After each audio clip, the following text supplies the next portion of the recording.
Well, welcome everyone.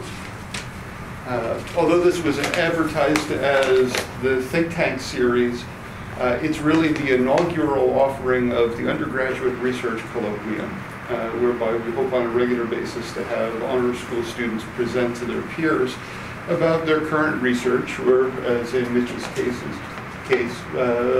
kind of the honors thesis and the larger context of that. Mitch is a senior here at Monmouth. He majors in biology with a concentration in molecular cell physiology. He's a member of the Honor School, the president of the Biological Honor Society, and vice president of the Pre-Health Honor Society. For the past 3 years, Mitch has performed research in the reproductive immunology lab with Dr. Palladino, where he studied the genetics of male reproductive health and fertility. His work focused on a newly discovered genetic regulator called microRNAs. Mitch will begin medical school at Drexel University College of Medicine in August. Congratulations. His plans for the future are to become a medical researcher, clinician, and healthcare educator. With great pleasure in the inaugural Undergraduate Research Colloquium, Mitch Parker. Thank you for the introduction, Dr. Claire. All of you I know me already. My name is Mitchell Parker. You know me from a lengthy introduction and from around Monmouth. And my presentation today is titled Junk DNA, From Trash to Treasure, the Rags to Riches Story of Molecular Biology. And in the presentation, I want to use the story of junk DNA as a case study to show how change occurs in science. So because of that, the presentation is divided into 2 parts. The first part, I'm going to be speaking about change in science and theories of change in science. And the reason why I'm going to be speaking about that is because it sets up this period of time called the Science Wars, which was during the 1990s, and it's the social context in which the story of junk DNA, or the theory of junk DNA, was debunked. I'll end off that section by discussing what modern science is to most scientists, and then the second part is going to be the story of junk DNA and how the myth of it was debunked. In doing that, I will connect it to my research, since the idea is behind junk DNA connect directly to my research. And then I'm going to close off the presentation about advocating for the field of molecular biology, because it's a really rapidly changing field. So change in science. So this is a great example. Sorry about the formatting. This is a great example of change in science that Dr. Palladino and I were discussing a couple of weeks ago. And I just want to read you an excerpt from this article that was published in January. It's often said that the bacteria and other microbes in our body outnumber our own cells by about 10 to 1. That's a myth that should be forgotten, says researchers in Israel and Canada.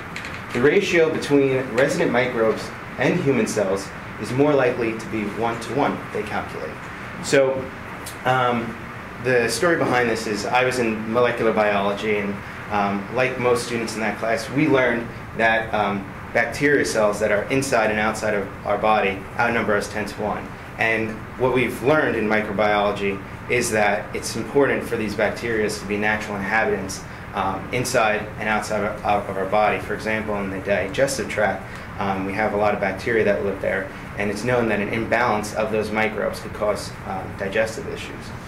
And so right here, we have this paper from 2007 from Scientific America that had a headline that said, humans carry more bacterial cells than human ones. And then just a couple years later, in 2016, we have another headline that says, scientists bust myth that our bodies have more bacteria than human cells. So this is just an example to whet your appetite, to show that science is changing every day.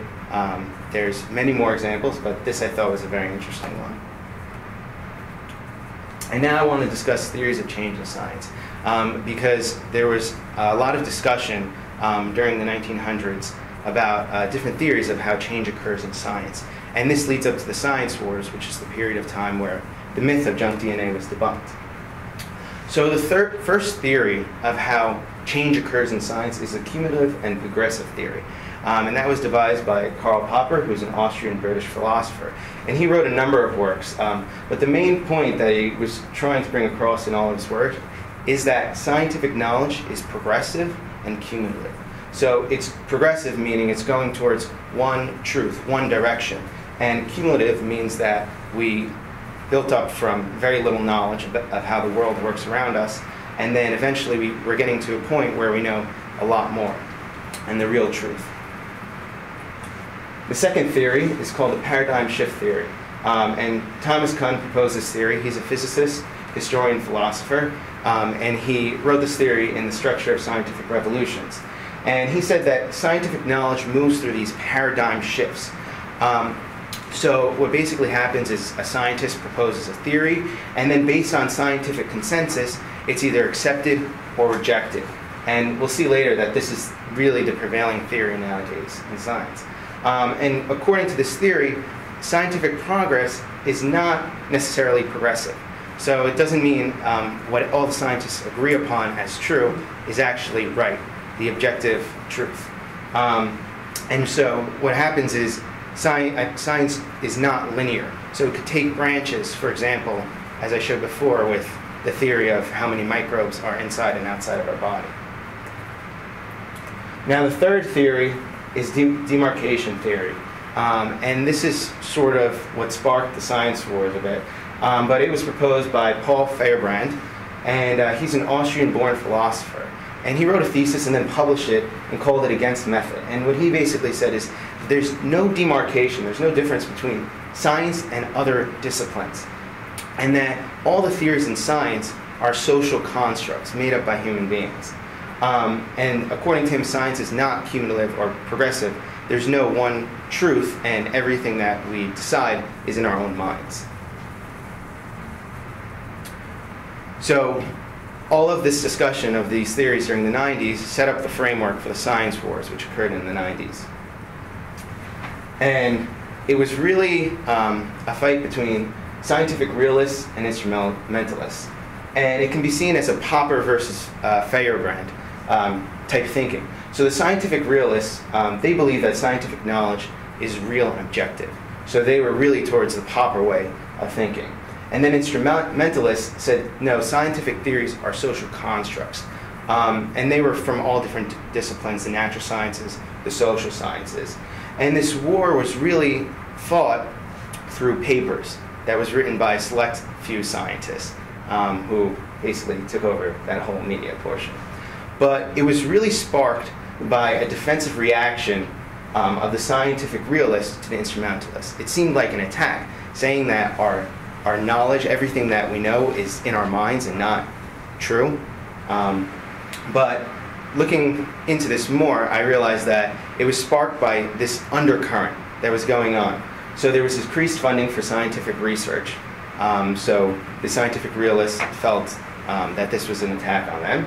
And they also had perceived political threats, such as creation science, which is a huge issue today, animal rights movements, which made it hard to do animal research, which is very important for the advancement of the medical field, and anti-fetal embryonic research, which nowadays isn't so much of a problem because we have newer technologies where we don't have to derive the stem cells from the embryo, but back then it was a big issue. And this was the undercurrent that basically sparked the science wars and the social context in which debunking the myth of junk DNA happened. But before getting to the story of junk DNA, I want to sort of cap off this section about discussing what really modern science is and how we should think of science. So it can be sort of seen as Kuhn's ideology, which is the paradigm shift. And the evolution of science is sociologically determined. So there's one true knowledge out there. We just have to figure it out. And so the way that the scientific community figures out what's truth and not truth is they propose ideas, and then the scientific community decides either to accept it or reject it. And whatever's accepted or rejected is the scientific knowledge of the day. And hopefully it's the correct truth, but studies could come out that show it's not true, and then later it will be changed. And there are many different parts that affect whether the science is accepted or not. And there's cultural aspects, economic and political aspects. And in climate change, we learned a lot about accepting climate science. There's a lot of politics and economics that affect that. So now to the real part of my presentation, the story of junk DNA. So the origin of the idea of junk DNA came from this really famous scientist, Susumu Ono. He's a Japanese-American geneticist and evolutionary biologist, and he coined the term junk DNA. And so what he theorized, and it was known at that time that there was a lot of junk DNA, but we didn't know a lot about the genome, because the Human Genome Project, which I'm going to talk about later, wasn't really done. But what he theorized is that there's a certain mutation rate that occurs within our genome. And he figured that that made an upper limit on the amount of functional DNA that we could have. So let's say 100% of our DNA was functional. Then if a mutation occurred, there would be a 100% chance that it would damage a functional region and then therefore damage us. But let's say if 90% was junk DNA and 10% was coding, it's most likely that a mutation would occur in that 90% that's non-coding and then not affect us. So he came up with that theory.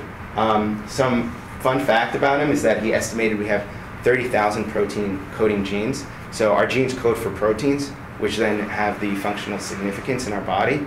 And he estimated that there was 30,000. A lot of scientists at the time estimated that there were 100,000, but later we'll see the real number.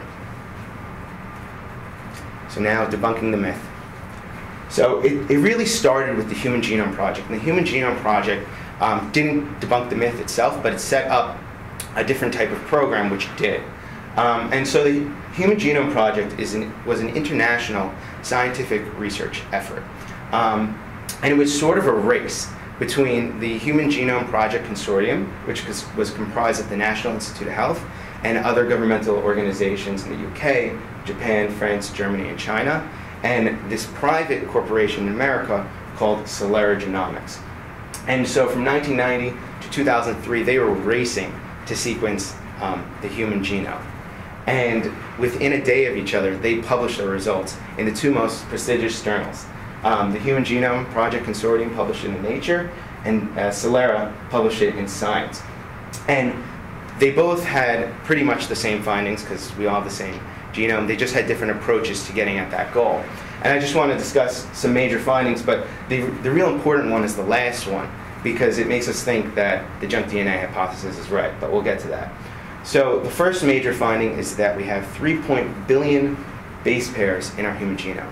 So our DNA, which comprises our genome, is made up of these nucleotide base pairs, which is sort of the alphabet for it. And there's 3.1 billion of them. What's interesting is that even though we have 3.1 billion base pairs, 99.9% of these 3.1 billion base pairs are the same between every individual. And all of us have that similarity in the room. And the difference between all of us in that room is coded for in that 0.01% of our genome. And in the study, they figured out that we have 20,000 protein coding genes. So remember, a lot of scientists said there was 100,000. Susumu Ono said there was 30,000. We figured out that there was 20,000.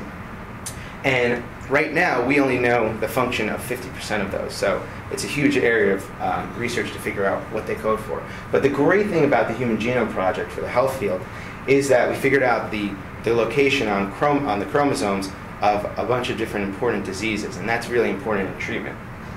And an interesting fact that makes us think the junk DNA hypothesis is correct is that with the Human Genome Project, they figured out that less than 2% of the human genome is protein coding, meaning that it has a biological function, and that 98% is non-coding. So with the Human Genome Project, we would think the junk DNA hypothesis was correct, but it's not, because the Human Genome Project set up another program. One interesting fact is that the Human Genome Project cost $2.7 billion, and that's all the spending across Celera and all the different governmental organizations in the various countries. But before we get to that next part, here's a cute little cartoon. I thought it was funny. If anyone has seen Powerpuff Girls or has children who watch it, I really laughed when I saw this one. So right after the Human Genome Project in 2003, the U.S. National Human Genome Research Institute, which was the one who ran the Human Genome Project in America, founded this project called ENCODE, which stands for the Encyclopedia of DNA Elements. So what they're basically trying to do with this project is to delve in deeper into our understanding of DNA. And there's a really interesting video that I want to show you about it.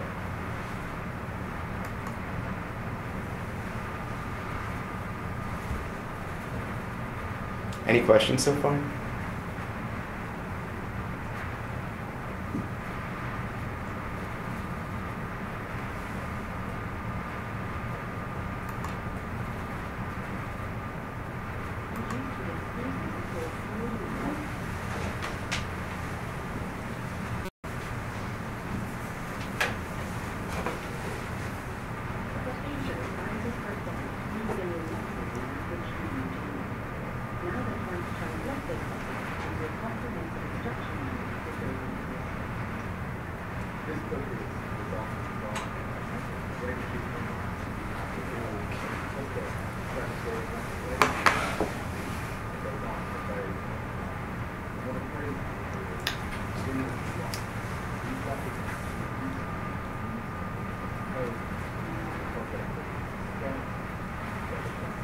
So I'll just narrate it. So he's showing all those books that are there were from the Human Genome Project, and they fill all the letters with the 3.1 billion base pairs we were talking about.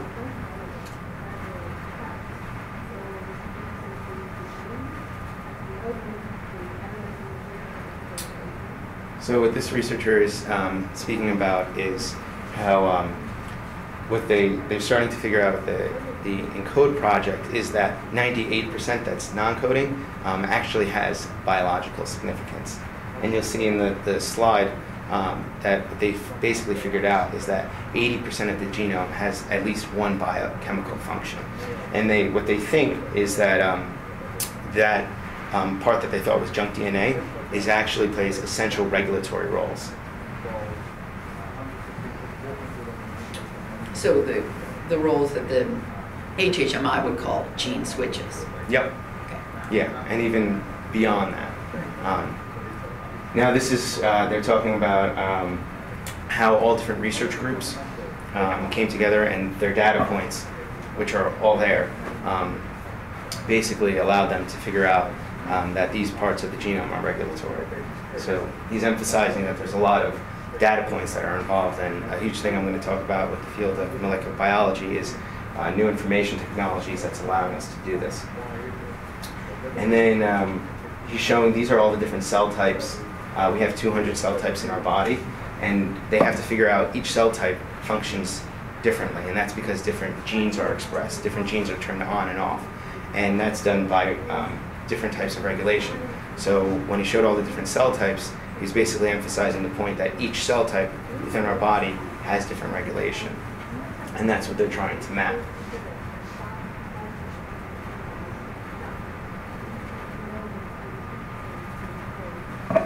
I think that's fine. So were those socks that were behind her, and were they supposed to represent something? Those are chromosomes. Yeah, but I think they were using the socks to visualize the chromosomes. They really looked like socks to They me. did look like I had the exact same idea. Okay. It's like, that's an interesting way to illustrate chromosome pairing. So ENCODE is still going on right now, but in 2012 they published the results that they sort of figured out that 80% of the human genome is associated with at least one biochemical functions. And what they figured out is the function of this non-coding region was genetic regulation.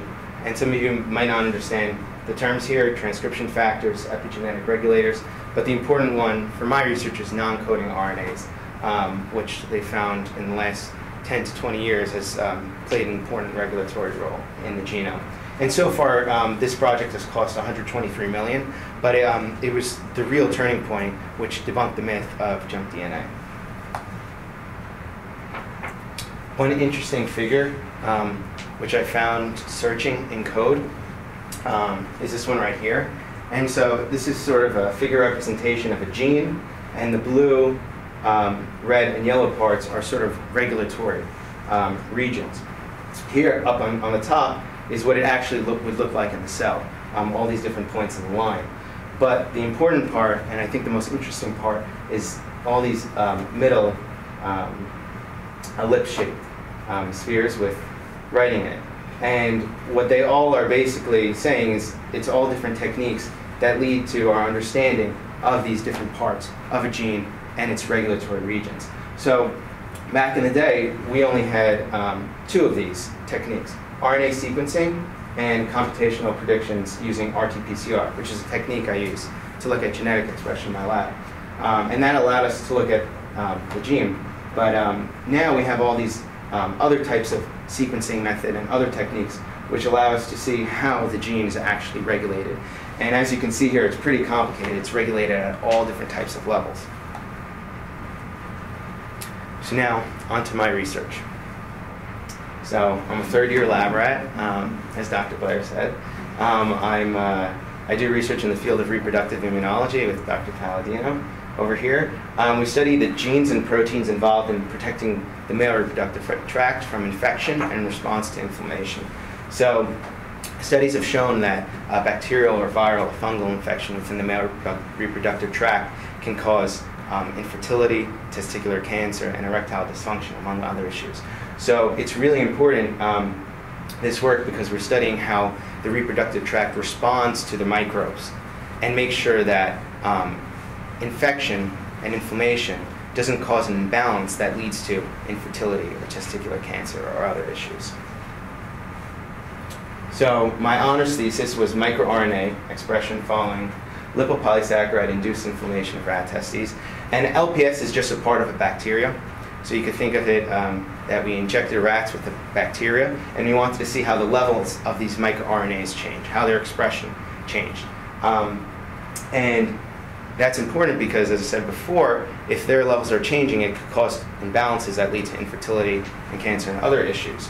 And what the interesting finding of my research was the microRNAs that had significant level changes based on statistical analysis, all of their levels went down.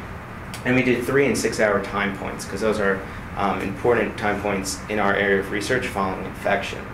And now the problem is we have to figure out what the change in microRNAs is causing. So their levels go down. What's the result of this? What pathways are they influencing? Are they changing? And does this have a bad result? And looking through the literature for my honors thesis work, I found that these microRNAs also play major roles in the maintenance of fertility, formation and elimination of cancer, and development of the male reproductive tract. So it's not far off to think that if an infection occurs and the levels of these microRNAs change, then it could cause an imbalance that leads to an error in these different areas.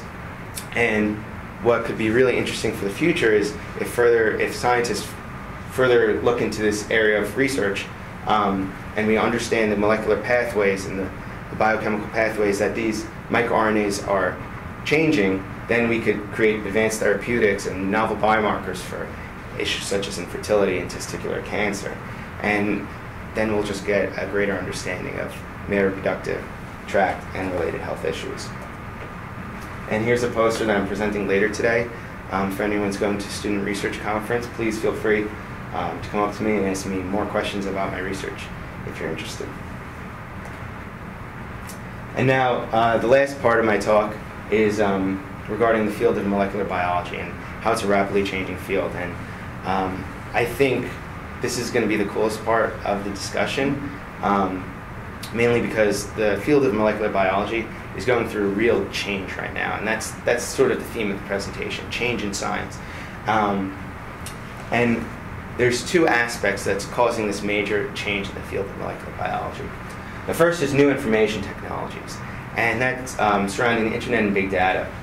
So with the internet, we see all these new databases that are online, that are free to access for researchers. And that allows easy dissemination and communication between scientists. So one interesting one is the National Center for Biotechnology and Information, or the NCBI, which created all these different online programs.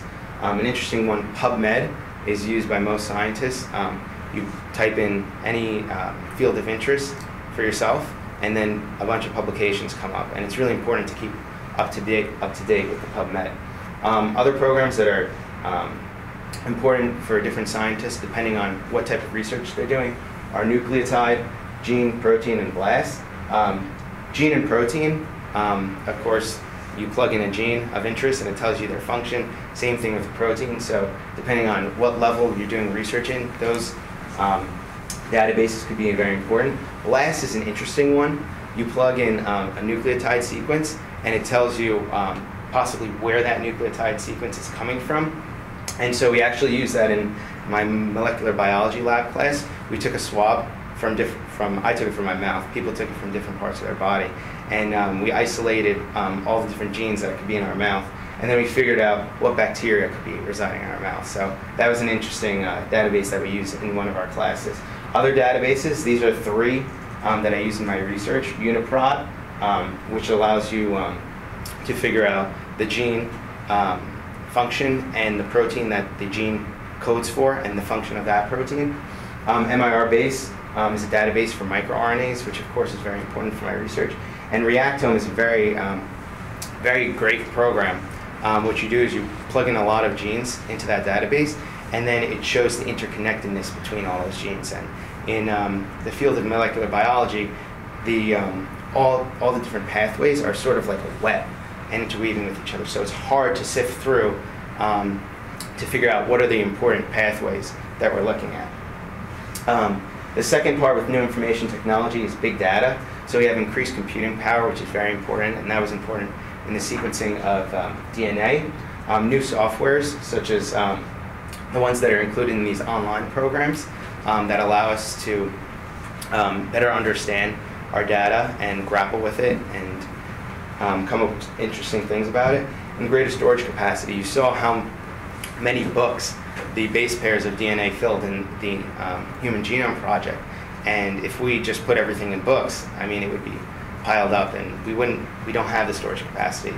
And with all the different biotechnologies, which is the next thing I'm going to talk about, we're getting information at such a rapid rate, we have to have somewhere to store it. So I created this chart based off of things I've learned in class, my biotechnology class with Dr. Palladino. The first research technique that I wanted to mention is polymerase chain reaction, which allows us to look at genetic expression, and that's actually what I use in my research to look at the microRNA expression. That was really important in the 90s. And next generation sequencing is a conglomeration of all these different sequencing techniques. Scientists use different sequencing techniques depending on what they're trying to sequence, how big the sequence that they're looking at. And this is going to be really important in research and understanding our genetic risk for certain types of diseases. On the next slide, I'm going to actually show something really interesting with that. The other thing is microRNA analysis, microarray analysis, which allows us to look at differential expression. This is really important in the cancer field because it's known that tumors are heterogeneous. So that means within a certain type of tumor, there's difference between the cell types based on genetics, and between different types of tumors within the same classification. So let's say breast cancer, for example, not all breast cancers are the same. And the reason why is they have different mutations that lead to the formation of that breast cancer. And that's very important in treating that type of cancer. So what scientists are doing now is they're putting tissue samples from all different types of cancers. They're seeing the genetic expression of it and finding the best way to treat it. Because if we look at what's going wrong with the genetics, maybe we could find a target for treatment. Another thing is antisense technology, which allows us to target and silence certain biochemical pathways. So let's say there's the level of a certain gene goes up that's really bad, and we want to silence that gene. We could administer a silencing RNA to sort of block the expression of that gene, and then that would be used as a therapy. It could also be used in research to block certain parts of a biochemical pathway. The next biotechnology is gene delivery strategies, and that's inserting a gene, and that's been used for a while to have gene therapies and to create transgenic animals or transgenic bacteria. So a huge thing in drug production is using bacteria to make the drug. So for example, Genentech made insulin using bacteria, and the way they did that is they inserted the gene for insulin into the bacteria, and then they grow the bacteria and make them produce the insulin, and then they isolate it and then use it as a therapy. So that's very important for that. Knockout animals are very popular now in the research field. What it basically is a scientist removes a certain gene of interest from the animal, and then we see how the animal responds, and you can do many studies on the animal to sort of figure out the importance of that gene, and that's really important in breaking down the biochemical pathways. The next, which I think is going to be one of the most important new methods in the field of molecular biology, is the CRISPR-Cas9 system, and that's a gene editing technology, and that has many different uses. But what's interesting is I was reading an article this weekend, which in Nature, which spoke about the fight that's going on over the patent for CRISPR-Cas9. And what they were saying in the article is that this idea, CRISPR-Cas9, is a multi-million-dollar, billion-dollar idea. So it should be interesting to see what's going to happen with the patent for that and future patents for anything that comes out in the future. The final one, which I think is going to be very interesting in the medical field, is proteomic analysis. So we have all different proteins floating around in our body, and certain proteins are very important because they're indicators for different disease processes. So a notable one that everyone in the room probably knows is PSA, which is an indicator for prostate cancer. And so instead of just looking at a protein marker for a specific type of illness, we'll be able to look at all the different proteins that are present within a blood sample and then figure out our risk for all these different types of diseases. So this last interesting slide for the field of molecular biology and advocating that it's a rapidly changing field is this one published by the NIH, which shows the cost per genome from 2001 to 2015. And you could see in 2001, the cost of sequencing one person's genome was $100 million. And that's why the Human Genome Project costs so much money. But because so much effort and time was put into learning better ways to sequence the DNA, it's now a fraction of the cost, at about $1,000 to sequence a person's genome. And this is going to be really important in the healthcare field because now if someone has a genetic issue, we could just sequence their genome for a fraction of the cost and then figure out what's wrong with them. An interesting thing is that it doesn't follow Moore's law of cost per time for a product. And now, conclusion of my presentation. Thanks for staying for that. This is a figure that we have in our lab, and I always look at it. It's very interesting.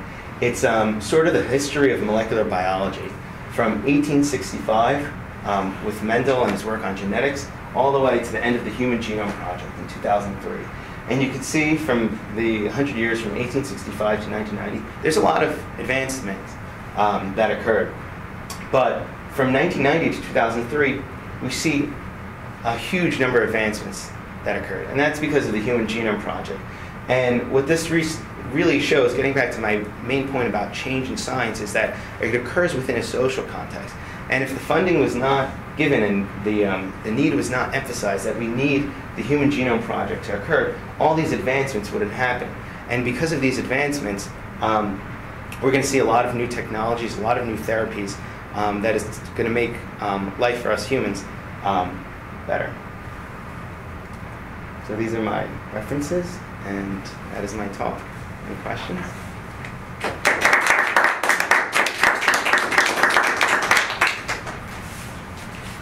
I have a question, Sure. but I don't think any of us have the answer.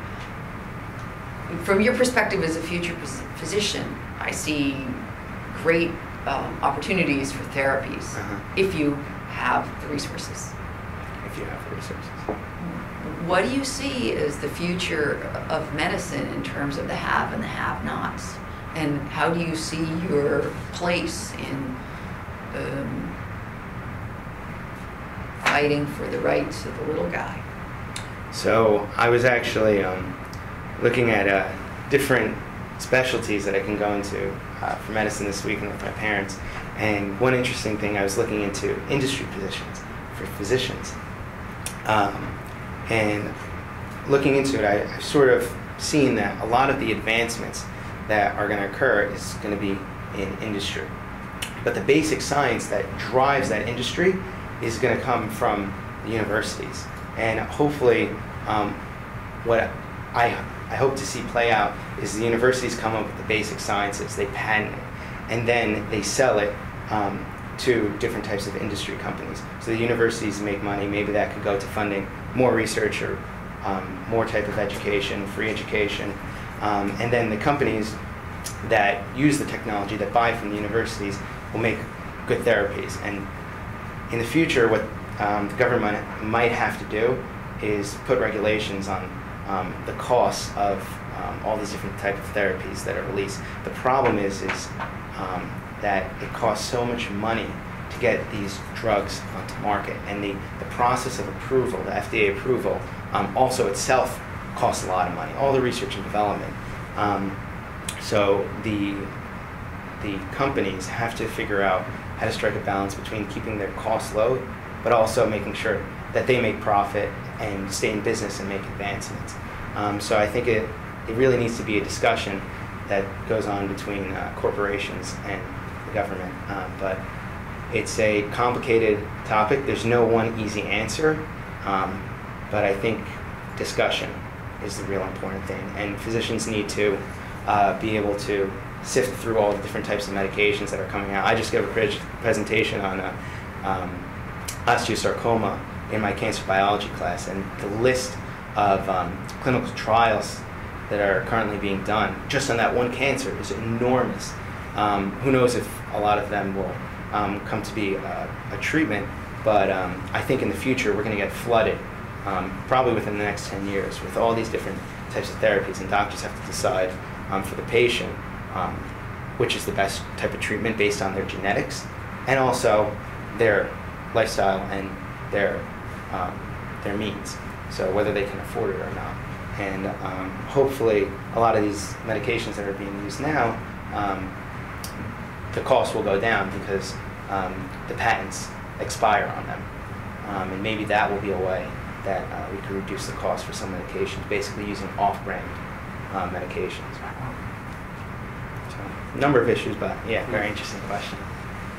Yeah, and then you got to throw the insurance companies in the mix, right? Yep.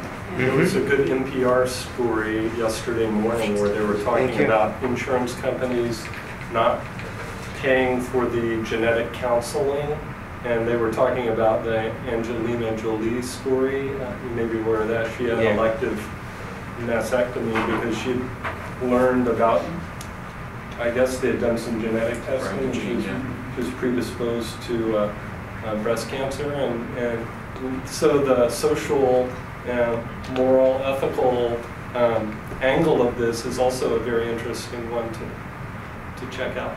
But as you said in the very beginning, there is this, in science, there is the social construct side of it, what we're allowed to study or what we consider to be relevant or appropriate. Areas for science to go into, I think is quite an interesting conversation. Yeah, I put on my slide that I'm a lab rat, but everyone knows that I like being outside of the lab just as much as I like being in the lab. So I think discussion of ideas, especially like I gave the talk today about my research and sort of trying to think outside the box. I think it's very important for researchers to collaborate, and one of the interesting points they were making with the article about CRISPR-Cas and the patent is they're worried that it might promote this culture of secretiveness, so that researchers come up with something and they don't want to reveal this big finding because they're afraid someone might patent it and then make a lot of money. Especially nowadays, the corporate interest groups are, trying to milk it as much as they can. Retail genetics. Yeah. So Mitch, do you see yourself as a realist or an instrumentalist? Both? Neither? I think I'm a combination between the two, and the change in science, the modern science portion of it was really my sort of grappling with all those different theories. So I think there is one objective knowledge out there, and I think there's a lot of junk out there, not junk DNA, but junk knowledge within science and other fields. And It's important to have all these different types of opinions to be able to discuss it, but eventually I think it's a weeding process. And over time, we get closer to that one type of truth. So one of the big paradigm shifts was going from the way the Human Genome Project defined gene, right, to the way ENCODE defined functional element. Would you change the definition of a gene? There's all these kids reading, they're reading middle school right now, they're reading their textbooks about what a gene is. Is gene the same? Is a gene changed? And would you define it differently than a functional element now?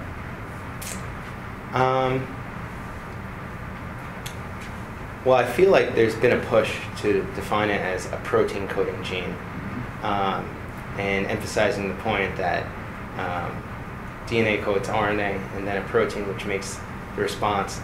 In freshman bio, we didn't learn a lot about the regulation of genes, but it's hard to include it at that point because you have no conception of what a gene is, and then to prop regulatory roles on top of it would have been really hard. But now I'm taking molecular biology, we're learning a lot about the regulation of genes. So whether or not the definition of a gene should be changed, I think it should be changed a bit.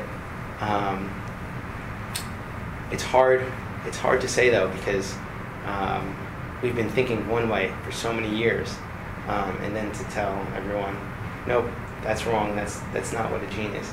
But I think what's really important is that the gene actually has the functional role, and that should be the part that's emphasized.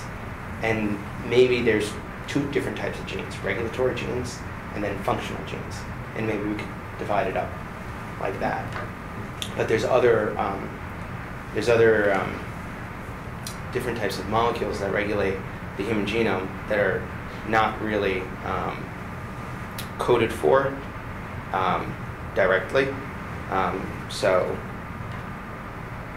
yeah, it's an interesting concept, because some of the genes that make a functional protein, that functional protein's role is regulation. So you could say the functional gene, right, also has a regulatory role. I wanted to ask a fairly broad question, Sure. Based on some of the previous ones. But the idea that it seems as though science has a couple of different functions. So one is that idea of being skeptical about pseudoscience and debunking. I think about, for example, all the time and energy that goes into trying to explain to people that global warming actually does exist, and intelligent design is maybe not the best explanation for things that are out there.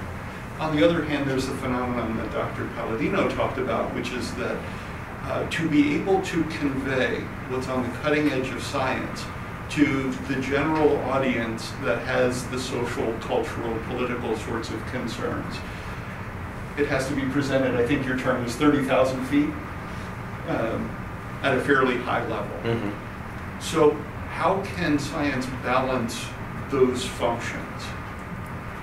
So we spend a lot of time, Dr. Palladino and I, writing about our research, and the hardest thing is conveying your research in a simple manner. And to you, you may have simplified it as best as you can, made it in the language of a layperson as much as you can, but it's never simple enough. I presented at 10 conferences so far, and as much as I hone in the abstract that I present to the conference, I always get one comment saying, oh, your abstract is too complicated, too scientific. And it's a real struggle. When I went into college, I said to myself, I don't want to be that scientist that talks science and then it goes way over other people's head. I feel like I could explain to everyone. And then when you get up there and you're looking down and you're like, I know all this information, how can I explain it so simply? But I really do think science can be explained simply. You just have to spend time thinking about different ways to explain it. And I've seen a lot of great videos online, especially doing research on the Human Genome Project, discussing how they went about doing it. And when I would talk about it, I would talk about all these different sequencing methods, Sanger sequencing, and they would compare it to a chef chopping up DNA and then reading those little bits instead of the whole thing. So I think the best tool we could use in science is analogies. It's not used often enough, and that's because scientists, I guess, are, yeah, the socks. Scientists are afraid that that the scientists will pick up colloquial language, and then when they're in a professional setting, maybe start speaking like that. But I think like an interesting course would be teaching science in a colloquial way. And that's a huge issue, especially with therapies we were talking about before, and creating different legislations to make sure that it's affordable, but also the companies make money. We have to be able to communicate the science of all these different types of therapies to show that they're useful. And changing legislation is very hard for scientists because we're not really legislative people. But the ones who can really communicate science well, those are the ones who can make the change. I think Einstein said if you can't explain it, you don't really understand it. And the more I learn all the things that I learned in my major, the more I realize I don't know as much as I really think I know. Every day, your understanding of what you've learned in the past develops and grows and branches to different points and makes different connections. So, yeah, I think it's important to always strive for that ability to communicate the science. Any further questions for Mitch? Mitch, thank you very much. Thank you.